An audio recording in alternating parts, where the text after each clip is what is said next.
Welcome back, everyone, to the Road Trip Flip. I'm Andy, and I'm here with the Flip, Marvin de la Vega. So today we're going to talk about a trip you took regarding the GMC van, the G20 van. Yes. Which I know that some people would probably look at and go, interesting choice. But you have a reason for everything that you do. Yep. And so we're gonna talk about that a little bit today. So I want you to talk about the G20, talk about this specific trip, because this one actually took you to Washington. Correct. And you seem to be going to Washington on a couple of these.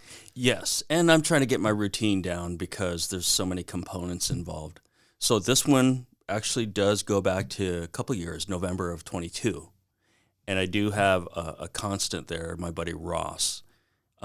We go back a long ways to our first tour on Guam. So the van, the reason for going to get another van was I had one before this, and that'll end up being another episode because that one had a different story behind it. One of my Navy buddies passed away, but we'll tell that story later. It was a rough story. But I sold the van from that trip, so I needed another one, and I always could use another surf wagon. I found this one online in Moses Lake, Washington. The pictures are from the ad on Facebook Marketplace, and it was a 1990 GMC G20 van, same as Chevy. Sometimes they change. I don't know if they used a G15, but this one, they're all commonly known as a G20, whether it's Chevy or GMC. And I had called the seller and asked the standard million questions, and it was pretty smooth. I mean, the guy was descriptive. He sent pictures, video, and over the course of maybe a few days, he had told me, he doesn't use it, but he had been using it off and on for getting to work. It used to be a daily, but really the story behind it was his dad's van that they bought. The dad bought it brand new. Then the dad used it when he was a teenager and went on camping trips, and used it as a recreational vehicle for the family. And then he passed it on to his son Brandon that I bought it from. And so that was only a course of a couple days, and then 2 weeks later, here I am. I'm flying to Seattle to go see Ross and a host of other people. I get there on a particular day in November. The next day, we're driving to Moses Lake. And it's quite the drive because Ross lives in West Seattle, and crossing Snoqualmie Pass and the mountains, the Cascades, it's beautiful. But yeah, it's flat. When you get to Western Washington or Central Washington, it's flat, it's dry, it's arid. But we crossed the Yakima River and the Columbia River getting out to Moses Lake. And as a kid, I had lived in Yakima, and even on the other side in the Cascades, or north of Seattle, I lived in Snohomish. But Yakima, all of this seemed familiar to me because I lived there as a kid, 7th and 8th grade. But we were only there for like a year, maybe a year and a half. It was nice to see areas that I'd been before, but I hadn't remembered since I was a kid. So when we got there, we went straight to it. I mean, this was one of the quickest, easiest purchases because I had talked to the seller quite a bit over the phone, and then through pictures and video, and just, the guy gave full disclosure about it, and I knew what I was getting into. And the big thing about it was, the price was right. There's all kinds of pictures I took. I mean, there's way more than what you're seeing on the screen now at the moment. But yeah, inspected it, and from there, that's where we went. Okay, so earlier you mentioned that you had sold a van, so you needed another van, but, what were you looking for in a van? So the reason behind the vans is, as you know, I'm quite the surfer. I was without one, and I needed another one, but primarily for surfing. But another thing that I do is, as you know from the last show, I ride motorcycles, but they're all street bikes, and so part of the allure for having a van is carrying off-road bikes, lightweight off-road dirt bikes, so I could carry one or two inside, or maybe outside on a hitch mount carrier, even in the front. You don't see it very often, but you can put a dirt bike on the front of a vehicle if mounted properly. For cargo, daily use, you know how it goes. It's always good to know somebody with a pickup truck, right? And I do have real estate clients ask me if I could help them move. And so having a cargo van helps. But the big thing about this one is, aside from all those personal and professional uses that I could use a van for, the price was just awesome on this one, even if I had to go get it and drive it all the way back to SoCal. So you end up doing the deal. I did. It was a fairly easy purchase. I mean, Brandon made it easy for me. I knew what I wanted. It needed a little work, but not to the point where it wouldn't get me home. I knew it would get me home. Once I had sealed the deal with Brandon, Ross followed me over to a burger place in town, and we did a little celebratory lunch at a place called Woody's. Actually, after we made our order, I'm waiting for my burger, and somebody yells out, off in the distance, "Hey, that's my van!" And I'm like, yeah, I'm like kind of surprised, and I look over, and it's kind of like if you can picture this, a cartoon figure driving a small vehicle, and the person behind the wheel is like eclipsing the entire cargo area. He's huge. He's kind of a big guy. Now, in comparison, yeah, I'm 5'3", but you'll see a picture of me eventually of me standing next to the guy. He says, "I'm going to go park my car." And I'm thinking, well, what's this all about? He parks his car, and I look, and sitting next to him is a little lady. It's his wife, it turns out to be. And he walks over and he goes, "Yeah, that's my van. I'm the original owner. And Brandon, my son, told me that you just bought it, and we just happened to be out for lunch." So, yeah. And so I caught up with him, and I was not too worried about the guy, but he is kind of big. I mean, he looked like he's farm bred. He's wearing Carhartts, right? Bib overalls. He's a big dude.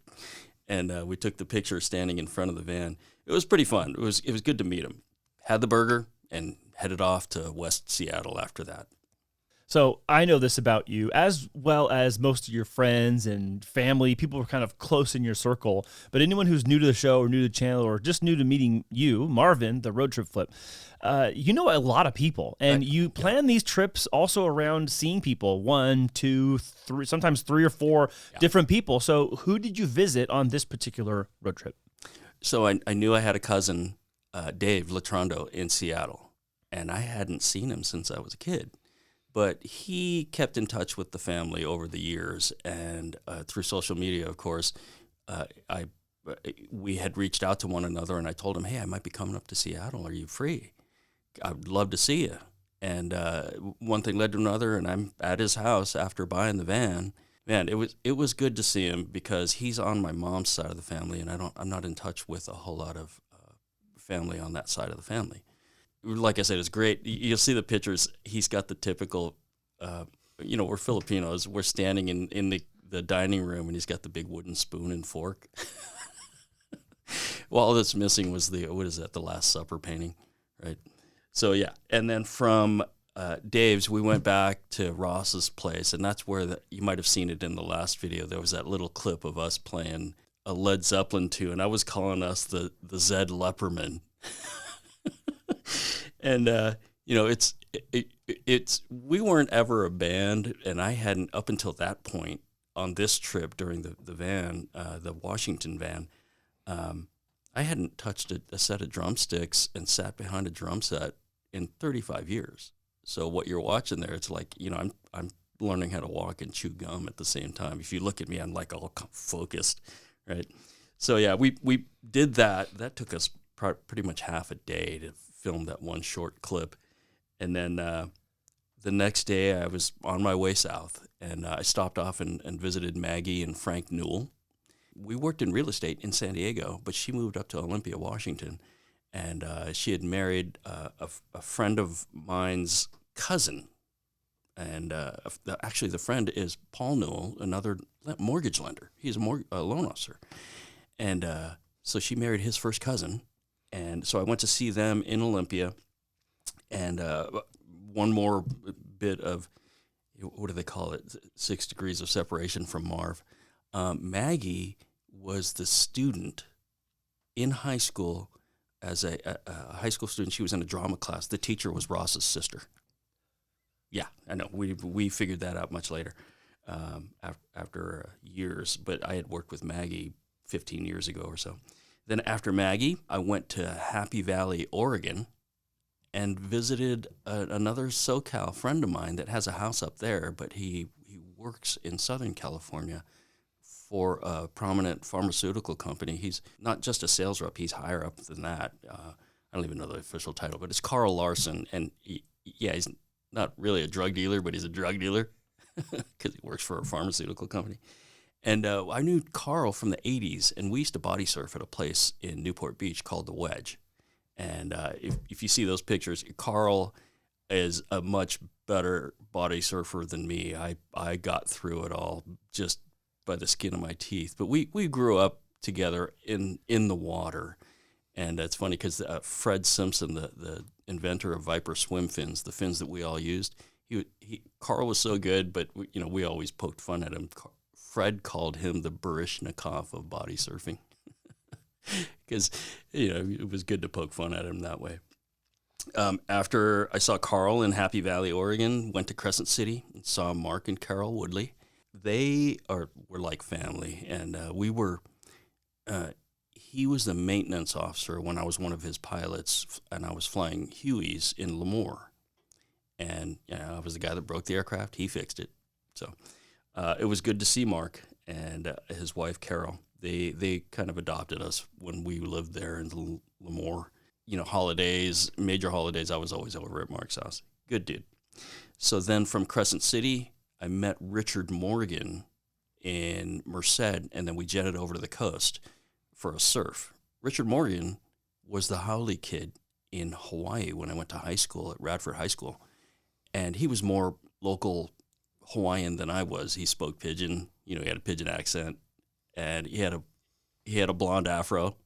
In high school, he still is, but in high school, he's a really good surfer. And I couldn't ever afford a surfboard, so that's how I got into body surfing. I met with Richard at his place, stayed the night, went to Carmel, and we surfed Carmel. And there's a short clip of, you can tell Richard's good, and you can see me in the background. I'm not a shortboarder, and you can see me just basically going straight down the face of the wave while he's just cutting it up, carving designs in the wave. Love that guy. We've gotten closer over the recent years because we found each other through surfing, and I had become better since high school.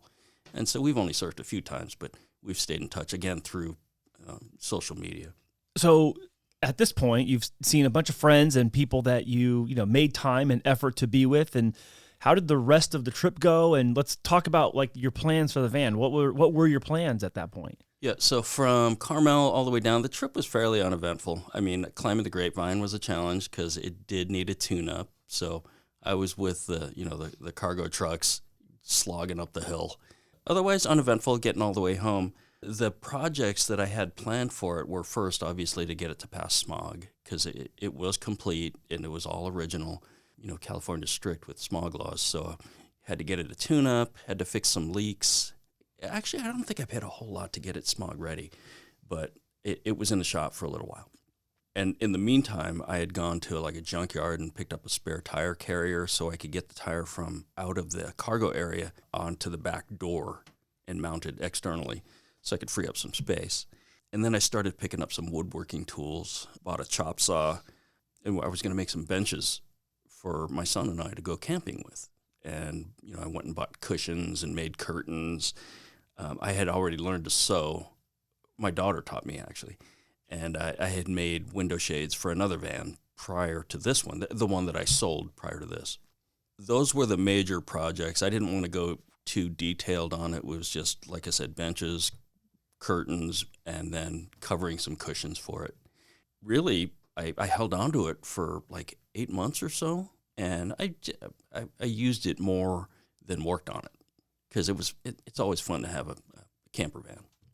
So, I did some beach camping, took some surf trips, went up north with it a lot. There's one of my favorite spots on Camp Pendleton. Went up there a bunch of times with the fellas, sometimes even solo. I mean, I got my own apartment on wheels. It was nice to have. One of the best uses I had for it was one of my very first clients in real estate. I had known them for 20 years, and they, for one reason or another, they just weren't able to buy literally for 20 years. And they stayed in touch with me. And 20 years later, we finally got them approved. I helped them move with this van. It was awesome. Like I said, I kept it for 8 months, and I put a lot of road trips on hold for that 8 months. I eventually sold it to a former Marine. Well, I guess they're never former. They're always Marines. I sold it to a Marine. She was a veteran. She was going to use it as a full-time home while she went to school up north. 9 months after that, the 2 Hondas, which that's coming. Awesome. So another successful road trip. Yeah. Picking up a vehicle at a great price that made the trip all the way home without incident. Right. Got to see a bunch of people some that you hadn't seen in a long time, and a bunch of people that you admire and love spending time with. For sure. And then ends up in, yet again, another successful sale at the end. Yeah. Yep. And, these vehicles, I don't make a killing on the sale. Really, what I get out of it is the trip. I get to see my friends. I might clear a little bit, but not a whole lot. And then, I get a kick out of passing on the deal to somebody else. That was mission accomplished for me. That's awesome. And I think that's so unique and what makes this project so fun and something that is so different, because there's a lot of travel stories. There's a lot of visiting people stories and visiting places, and there's a lot of car stories on the internet. But this is kind of a combination of all those things where it's very personal for you because of the people you're meeting. But each of these has its own unique set of circumstances or variables that make the trip interesting and the vehicle interesting, because they're all different. Correct. And even though I had been to Washington 3 times, there was another purchase before this that I bought an F-150 pickup truck with a cab over camper and a motorcycle. But I bought the truck in Montana, bought the motorcycle in Idaho, and came through Washington again. Even though I had been over covered the same ground, you're absolutely right. There's so many different components, and every trip is absolutely unique. Well, Marvin, thanks again for coming by and sharing with us the GMC G20 road trip flip. Always an adventure and always fun to have you here in the studio. Thank you for bringing yourself and this story to the set today. Hey, thanks for having me, Andy. I appreciate the visit, and I appreciate your time as well. Thanks for watching, folks. I appreciate your time. Do me a favor. Don't forget to like, subscribe, hit the bell for notifications, and leave a comment or send me an email. And most of all, tell all your friends. Until next time, see you on the flip side.